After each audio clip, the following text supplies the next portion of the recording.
I may never get over the fact that one of the DCEU's lowest-rated movies is also one of its most star-studded. The DCEU's lowest-rated film also has one of the best casts in the franchise, and I still can't believe how it all went wrong.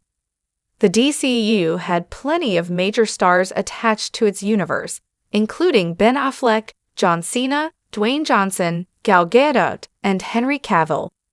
However, these stars didn't save the DCEU in the long run, as it slowly lost interest from audiences, eventually ending with Aquaman and the Lost Kingdom.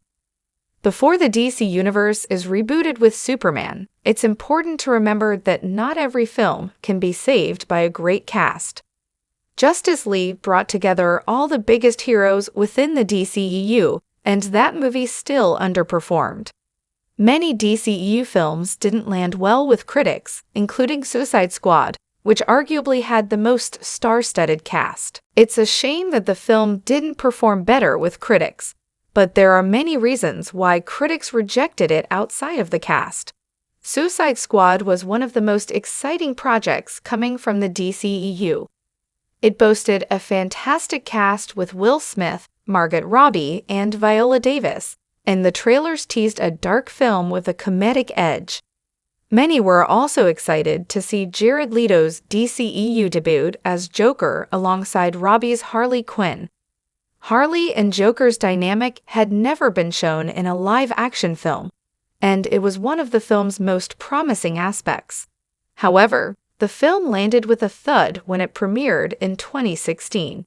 It received 26% from critics, the lowest critic score for a DCEU film. Audiences weren't kind to it either, as it had a 58% score from audiences, a surprisingly low score for any superhero film. While Smith and Robbie's performances weren't necessarily reasons why most critics didn't like the film, the cast couldn't save it from getting torn to bits by critics and audiences. It proved a cast can't make up for a lackluster story or confusing direction, especially when the studio interferes with it. Suicide Squad is largely a victim of studio interference. In a 2016 report from The Hollywood Reporter, the outlet stated that Warner Bros. Had brought in multiple editors to create a lighter, studio-favored version that differed from David Ayer's darker story. The studio also had many reshoots to try and change the tone, leading to a version that felt like it was conflicting with itself. However, it shouldn't all be blamed on studio interference, as the film still has many other problems. Enchantress was a rather weak villain, and it wasn't entirely interesting to see the Suicide Squad fight her faceless goons in the dark. The story itself has plenty of plot holes, including the team that Amanda Waller puts together, and many characters are either given not enough backstory or rushed exposition.